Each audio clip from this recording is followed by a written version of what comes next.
Wow, yeah, there's a lot of flooding. I More feel than like enough. living in Texas, you probably almost become a meteorologist just from all the expectations of weather there. You have to, at least in Houston. Mm. I mean, even in Berlin, it's been a thunderstorm sort of a day. We had rains, thunderstorm, and right now it's very sunny. So I have no idea what happened today.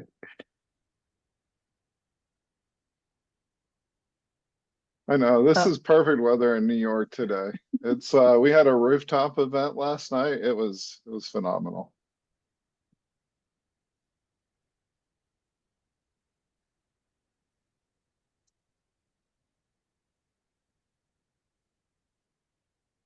well, where I am, it's really nice, warm, sunny. Yeah, where are you? You're in Lebanon, right? I'm in the mountains. Yeah, there's a Oh, perfect breeze. Yeah, I can see the ocean, the sea from my window. oh, it sounds perfect. All Oh right, yeah, I just imagine that. I see that we're live, so we're just gonna give everybody a couple more minutes to trickle in. So welcome to everybody, and I'll introduce the session in just a moment. Excellent, excellent. So you said you were hosting some sort of rooftop event. Do you do that every time you're in New York? I tried to when the weather's like it was yesterday. I mean, it was mid 80s and sunny out. You can't ask for more. We did That a sounds like viewing a on top of the glamorous summit. lifestyle. Yeah, Yeah. it's not so bad. What's the rooftop event about, Chris? So there's an AWS summit here in New York Mm, today at the Jarvis Center. And so yeah, related to that. And so we hosted an event for our customers last night. nice. Nice. All right, let's get started. As you can see, we're a bunch of people dialing in from all over the world, so we were just catching each other up. Hello, everyone. I'm Najla, and huge thank you for joining us today for this discussion called Are You Ready for the Next Generation of Incidents? I know that I am not personally. This is a lead dev webinar, and it's in partnership with PagerDuty, so I'm really excited to have the PagerDuty perspective here. The webinar is about 45 minutes, and afterwards, we're going to head over to the lead dev Slack to answer some of your questions in the webinar Q&A channel. So if get access to that and see us over there after the talk. We might have some time to answer a couple of live questions, so please do submit those through the Q&A feature on Zoom, and I'll incorporate those into the session as we can. So first, let's get started with introducing our panelists. Again, my name is Najla. I'm a director of engineering at a company called Align, and I'm also a coach.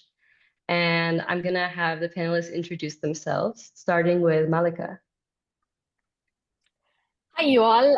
I'm very excited to be here, sharing my perspectives about infrastructures and how we do incident responses. My name is Malika. My pronouns are she, her. I'm an engineering manager at Netflix. I was sharing with the rest of the panel the other day. I'm very passionate about infrastructure and platform engineering. And yeah, looking forward to the discussion. Chris? Yeah, I'll go next. I'm Chris Bell, principal architect here at PagerDuty. I work with our largest strategic and enterprise customers and really help with the next generation of incident management and how it fits into their individual stacks in this rapidly evolving world that we're seeing right now. Thank you. Next up is Bobby. Hi there, I'm Bobby Craig. I use he, him pronouns. I'm a staff engineer at Intuit MailChimp, and there I work on our marketing automation software. Great. And thank you for adding pronouns, Bobby. I totally forgot to prompt everyone for that. I go by she, her. And Arjit? Hey everyone, I'm Arjit. I go by he, him pronouns. So I work as an engineering manager at Delivery Hero in Berlin. And yeah, I'm also very excited to know and learn and share about the new generation of incidents that you will see. Incident management and observability as topics are things that really excite me. So I'm super happy to be here. And yeah. Awesome. Thank you. I'm really excited to have you all here today. This is a really fresh topic that's really relevant right now. So let's just dive in. I want to start with Chris because he does work at PagerDuty and he has this broader perspective via the customers that use PagerDuty. So first, can you just talk to us about how you see the incident landscape changing in the age of AI? Yeah, absolutely. And by the way, he, him, I'm sorry, I forgot that on mine, but I'll go ahead and throw that in. And it's actually interesting because there's two tracks to how the world's changing right now. You have the desire for your enterprises to work agentic AI and AI into everything they do. Every application being built is looking at how they leverage AI, how they build new systems that they can turn around and kind of brag to the business magazines about and get the big headline articles about how they're building new agents that help their business transform. And as an operations team, as SRE, as someone driving platform engineering, you need to be able to support initiatives that are launching in 3 months. We talk about AI like it's been around for 5 years, but the reality is agents have been around since the start of this year, and we're only about halfway there. And it's something that we have to remember as we think about that. At the same time, incident management needs to transform and take advantage of all these systems. So SRE, operations, developers are under pressure to incorporate new systems of learning, summarization, building run books, right? Driving that next level of efficiency in the incident management process, improving the learning process in that stack. And I think that's where it gets really exciting. And when I was in operations for almost 20 years, I think of all the toil that caused me to want to leave operations behind and how the agents can start to reduce that.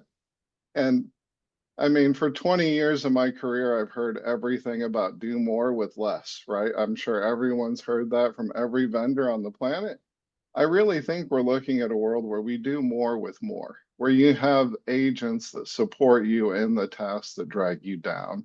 Now, I'll give you a great example. We're releasing our scribe agent right now, which will update your notes during the incident from the Zoom transcript in real time and make sure that updates are happening every 5 minutes so you don't have to interrupt your workload and go update the notes just to make sure the business is updated.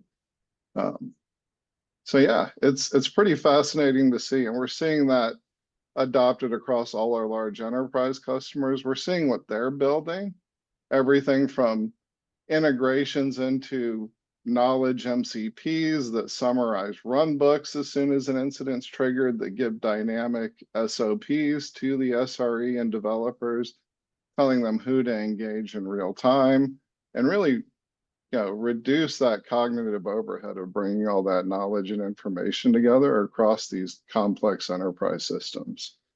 And I think that's where I get truly excited about incident management and sometimes consider what it might look like to go back into operations in another year or two. Very cool. So Arjit, what new types of incidents are you seeing that didn't really exist before in your world? I think for me also the most fascinating shift that I'm seeing is like the emergence of what I call like compound AI incidents. And what is happening is where your traditional system, their failures, they're cascading through some of this AI decision-making layers in unexpected ways. So as an example, like something like AI generated code incidents, where like an engineer writes code with AI, a reviewer approves it with AI, and both of them miss the same flaw that can cause an issue. Or you have cascading incidents where some minor issues, they get exponentially worse because your AI systems are making not so great decisions in a feedback loop. And so like in some ways, AI ends up amplifying some of this. And I would say the last category, which I'm also seeing now, are ghost incidents, where you're monitoring where your AI monitoring, they sort of say that, hey, there is an emergency, but it's difficult for you to figure out what's the actual user impact, or is this a real degradation which is going undetected? So some sort of like AI generated code incidents, your ghost incidents, and your AI amplified cascading effects are some of these new things that we have started seeing already in incident management. Okay, thanks. So yeah, that's like a little bit about like what we're seeing out there. So in terms of actually detecting the incidents, how has incident detection evolved and what role is generative AI playing in this shift? I'll start with Malika. Yeah, incident detection has always been a balance between visibility and noise. What's changing, in my opinion, is how much data we now have and how fast it's changing, especially with more dynamic AI systems and more experimentation that infrastructure teams want to make available in production.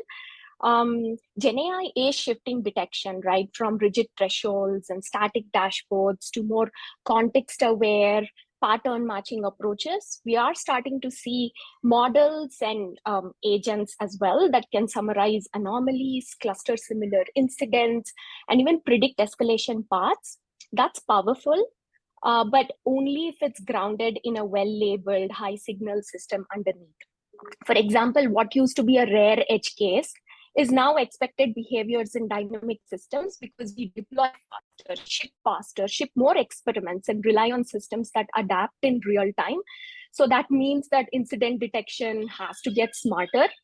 And it also means bringing in more touch points and voices like product managers, custom support, reliability leads. We need to bring in to the incident reviews.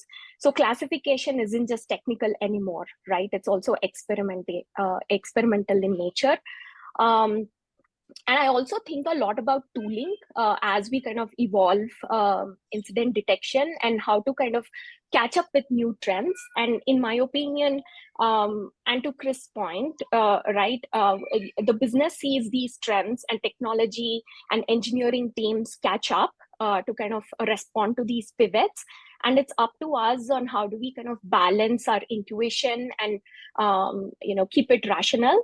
And tooling doesn't fix weak hygienes, right? If our alerting logic is too broad or dashboards aren't aligned to real use cases, AI just wraps it up in nicer languages. So I also feel like leaders have to set higher standards for clean signals and clear ownership, or else we are letting the noise win.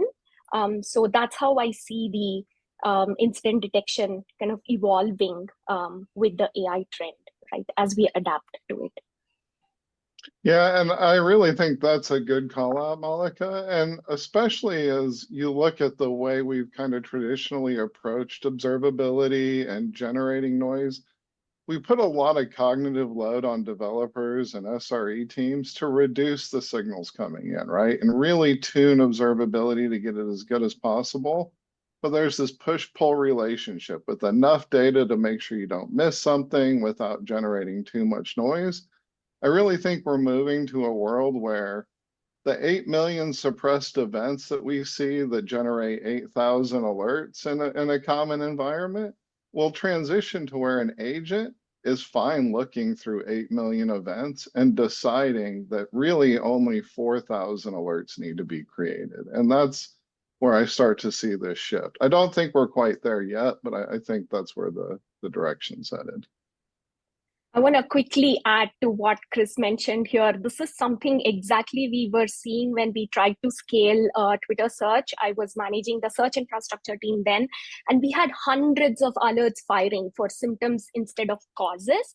And we had to rework our observability pipeline and the entire stack, bake in the domain level tags, improve all the indexing level alerts and monitoring that we were doing, and only then could we layer intelligent summarization on top.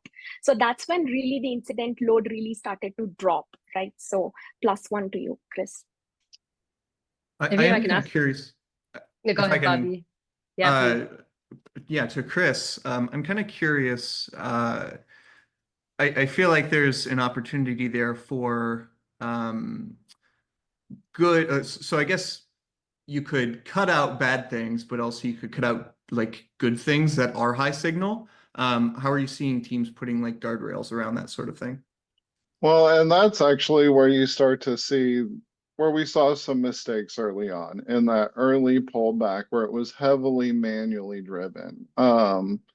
And so what we're starting to see is this idea to standardize observability in the code to include common signals and make sure those are always coming in across the business. And then leverage AI, automation, and now agents to help kind of reduce that cognitive overhead.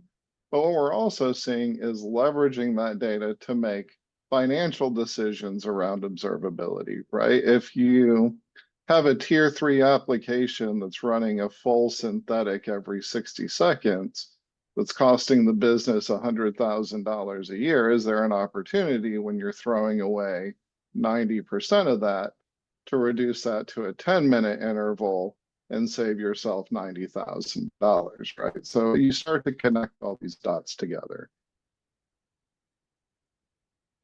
Great question. Yeah, I think this is like a really rich topic because not only are we talking about like engineering and the way it impacts ICs and managers, but at a higher level, and I've dealt with this a lot in the past too, you have to manage costs, you have to create psychological safety, you have to create systems and processes, and then leadership has to also like build in like the example you just brought up, Malika. I was just thinking like, how did you have time to do all that? Like that's a huge undertaking with that to rehaul the observability of Twitter search, right?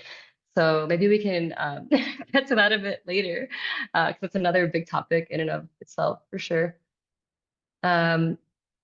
Bobby, so what tools and platforms are you using to actually transform incident response, and what's the impact on your teams? Yeah, I know we're talking a lot about like PagerDuty or like monitoring with Splunk or whatever. But I think one of the biggest opportunities that we've found is dealing with things like runbooks, especially with like more junior engineers or engineers who are just being onboarded onto teams. Recently, we've been making heavy use of Notebook LM, where you can kind of just like compile a bunch of your docs for your product or maybe snippets from your code base, that sort of thing. Even your like the run book that you had compiled before, and you can make it interactive. You can kind of aid your triage. So if it has context of your code base and you're seeing like a high level of log volume, you might be able to just like plug in, hey, I'm getting this log a lot. Like, what are some potential issues? And it'll diagnose it like right in front of you. And sometimes it's right, sometimes it's not. And I'll be honest, like I'm a bit of an AI skeptic. I don't want to say a hater, but I'm a skeptic. Like I realize that it has its limitations, and we all should be very skeptical about what we expect from it. I I will say, like I still to some extent prefer like the old-fashioned run books, ones that will not hallucinate a potential issue or something that's coming from your code. But I have found that a lot of our like newer engineers find that pretty useful. And there's also like other things that we've made use of. I know like folks have gotten really into the agentic thing. We've seen like Bugsnag MCPs or MCPs working with like Splunk or Wavefront, where you can kind of quickly type in like, hey, I'm having this issue, or maybe you'll see an alert, and you can like in plain text just interact with that alert, which I think is really cool. You could almost like envision a future where maybe you get an alert for something that's going wrong, some error was thrown in your code, and you kind of get cut out of everything except for the approval. I think it'd be very cool to see like Bugsnag or like an alert come from PagerDuty. You see an agent interact with your code base. It types up some sort of proposed fix, opens a PR. You just review the PR, make sure that it seems valid, kind of like just go through and ensure that what is there is sensible, and then merge it, and it could radically decrease your response times. Yeah. And that's actually, Bobby, I think that's a good call out. That's the direction we're seeing things go, and what we're starting to refer to as agentic operations, when you start peeling back the layers, where you have an insight agent or a post-incident review agent that can analyze that, create your backlog and your JIRAs to track your after action items. And then ideally, all of our favorite part of the job. yes, exactly, but handle that for you and then come to you in your IDP, in your internal developer portal, or where you're directly in your developer environment, and go, here's a proposed code fix. Would you like to review it and push that into production? You also called out something important there about the realities of AI. I think it's important to call out, we're seeing, developer surveys that say they're saving 2 hours a week, not the supposed 80 hours a week we like to see in the news. So the real world impact is important, but maybe not as vast as they say. I think a lot of people also think of it as like, it's very easy to get caught up and think like, oh, this is all magic. Like it's just happening for me. And I think the reality is like, and I think Malika kind of alluded to this, is that like you have to have good systems in place. You have to like do all of the preparation work beforehand in order to get good results from this. It's not just going to happen. Like you have to have high signal. You have to have processes put together. And only then will you kind of like see results from this sort of thing. And if you're enjoying this, LeadDev has a ton more to offer. I'm quite fond of the articles. I feel like LeadDev blogs are my favorite, and it's been really, really useful to kind of create these more meaningful connections as well. If there's something you're struggling with as an engineering leader, there's a pretty good chance that LeadDev has published something that addresses it. So make sure you check out leaddev.com.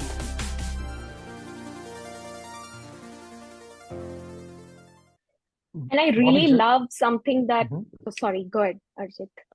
And I was just saying, Bobby, do you also see some sort of an automation anxiety creeping in, where people feel continuously that something is being missed by the AI tool, or you're not sure what's happening because there's too much trust or too less trust, and people don't know what's the right balance of it?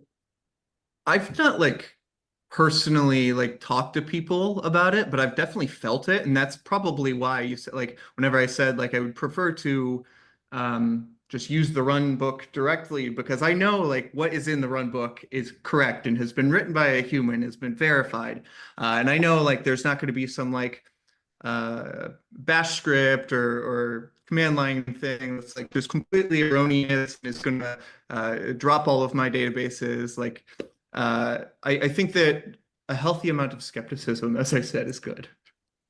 That's where I love how Bobby calls out skepticism. And I think it's a true virtue. And we talk about it a lot in our teams as well. And I also feel it's a close cousin of curiosity, right? Because I feel like the key is shifting from really gatekeeping to guardrail building.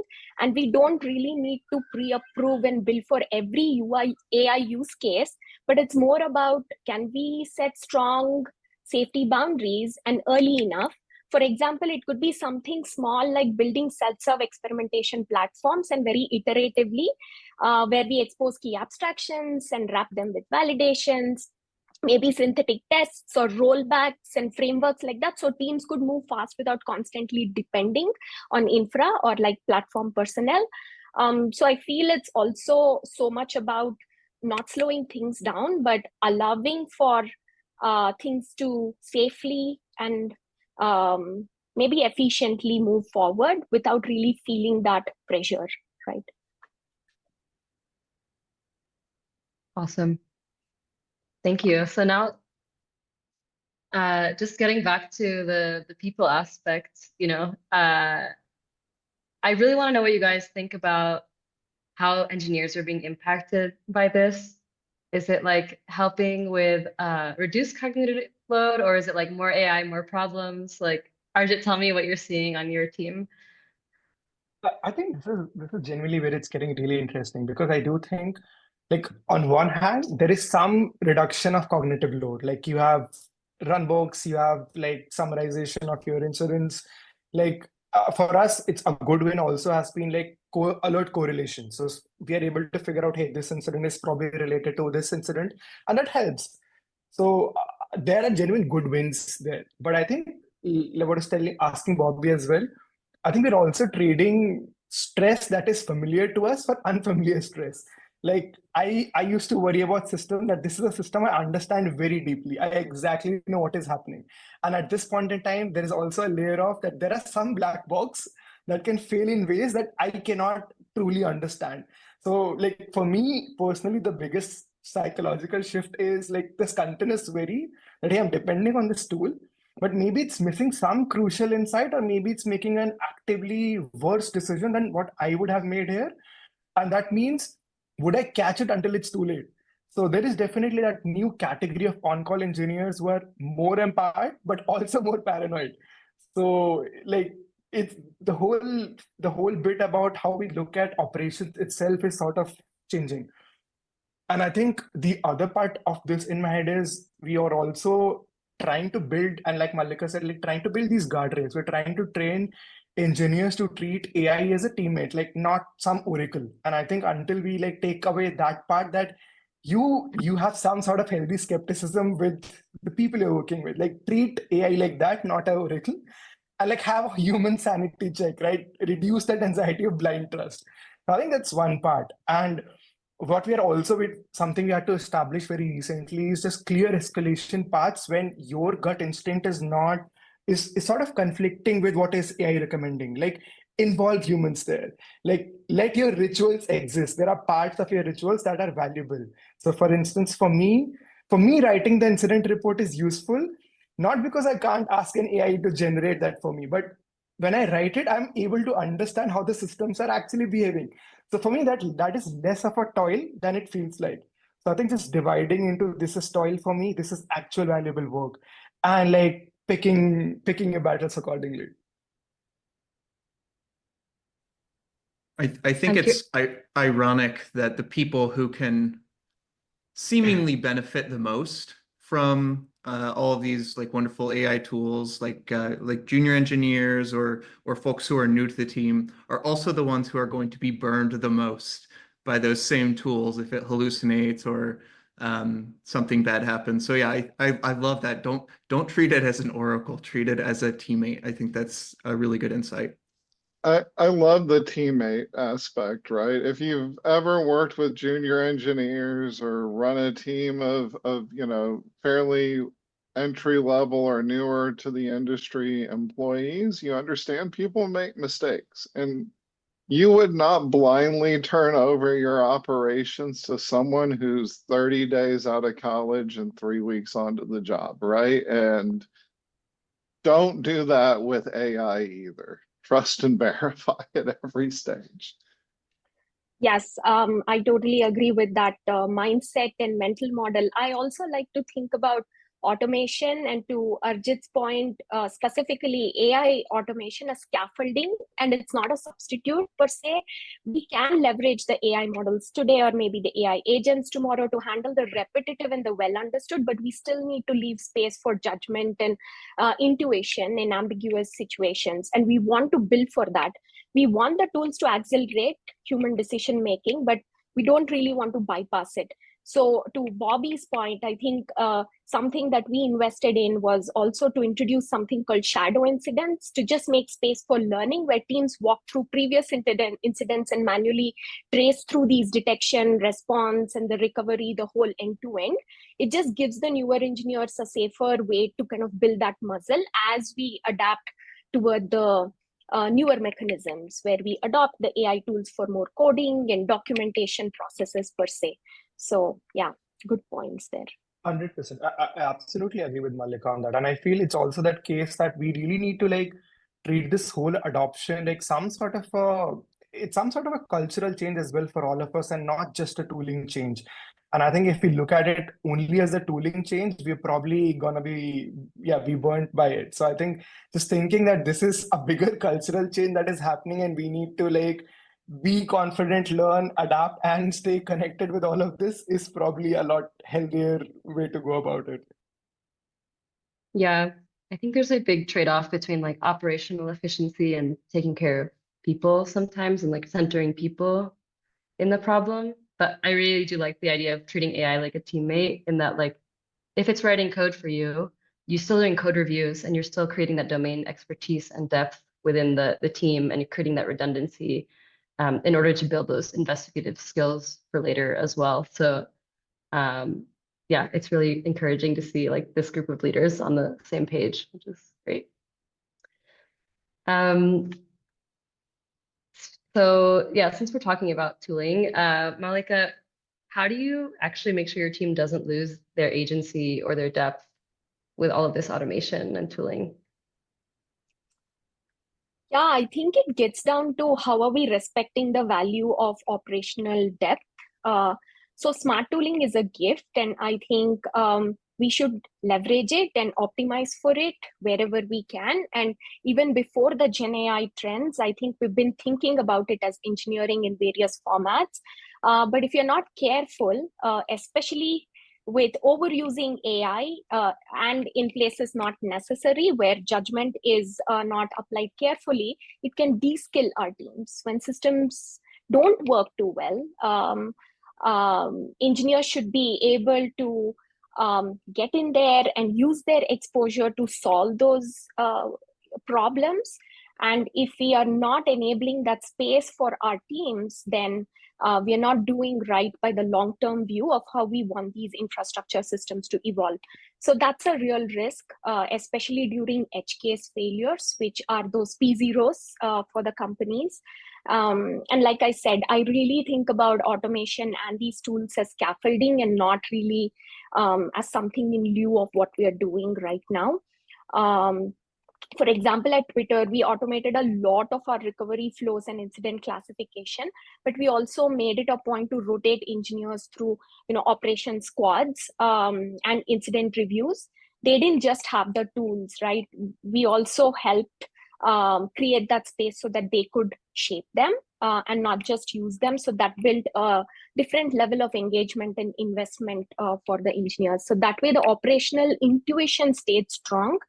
And I think like one of the clearest signals for operational maturity isn't that no one gets paged, right? That's really a misconception. But I think the true maturity is when there is an incident, someone knows exactly how to triage and how to go about it. And with the AI tools in the picture, that truth still applies. That's the goal that we are going toward. So leaders need to invest in rituals, retros, postmortems, chaos drills that reinforce that human agency.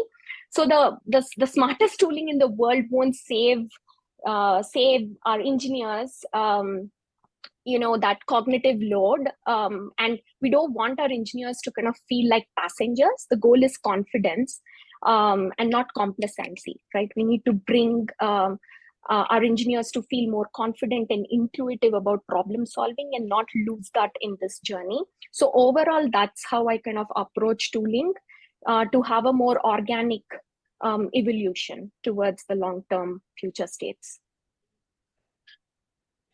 I like that a lot, Malika. And I think what we're saying is the tooling needs to help you stop treating well-known operational incidents like they're novel, right? And that's where we see a lot of inefficiencies come from, is you don't really fully shift things left. You get them maybe to where they're partially known. You have run books that you're fine with Bob executing 3 times a month if he has to, right? Because it would make me or I would have to take Bob off of projects for an entire month to automate it, right? So I really think that's a good call out there.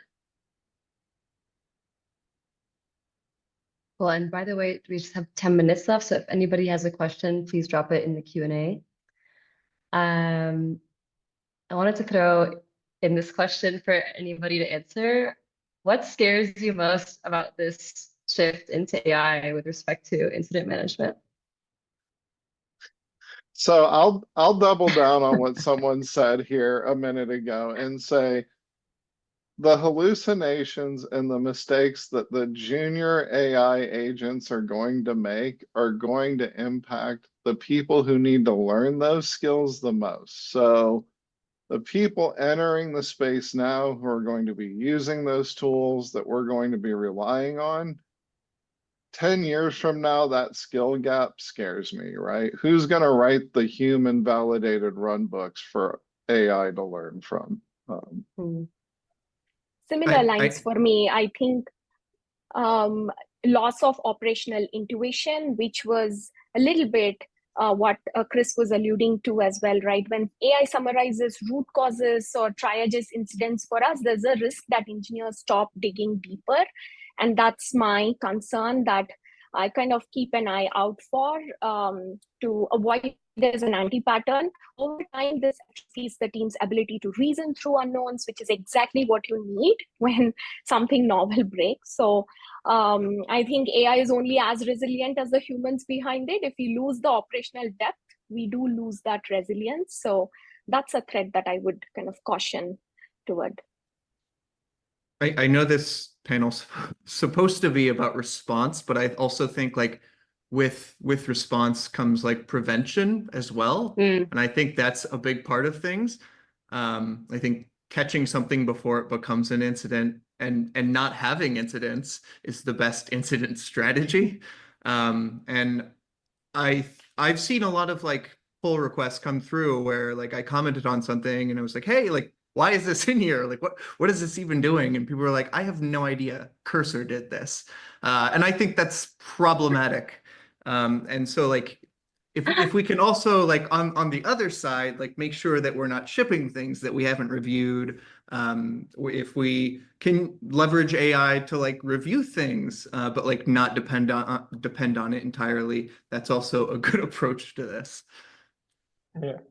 I think I'll also echo what Chris and Malika said. I think we also need to recognize that incidents are not normal times. They are chaos. Like it's usually, and in times of chaos, you're thinking you want people who are able to debug, who are able to reason, who are able to think from like a little more depth first, and they're just not thinking about the next prompt they want to go for, right? So I think it's also one of those cases for that. Are we optimizing speed and efficiency normal times? Sure. But during incident times when it's already chaos, how do you do that? So I guess we'll also have to, like what I really worry about is that how will we have to train engineers to validate AI suggestions against actual first principles? And I think that's also something which I have no idea for, I have no answer for. But I think that is also something we as leaders will have to start thinking about. Like train people that, hey, sure, this is a suggestion. How do you now validate this is okay? So instead of making people think that what is your recommendation, people will have to think about these are the 5 recommendations we have. How do we sort of validate this in times of, especially when it feels like the world is burning? But yeah.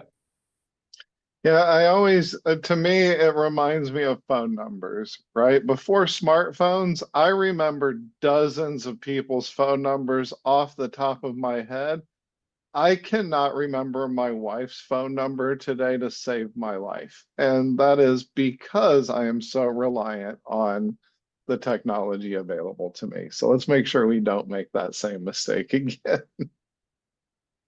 Yeah, 100%. I think like just combining what Arjun and Chris said too, like I worry about the lack of accountability because of this lack of experience, like at a deep level with the code and with handling incidents and people just saying not my problem. And I think it's I think people are afraid of being wrong. So it's very easy for them to say like, why don't I just give it to this staff engineer or this principal engineer who's been around forever instead of learning at the lower levels. So yeah, I'm really curious to see how we all handle that going forward. I have one more big question. I'll start with Bobby. So what is one mindset shift or investment that you think teams need to make today to be ready for this next generation? I guess not like a mindset shift, but more of an investment because I feel like people should have been doing this all along. And I know Malika definitely alluded to this with like shadow incidents and chaos engineering, but practice. like run game day drills, test your tooling, test your team, make sure that everyone is comfortable with the things that they're using, they're able to solve things with the tools that they have.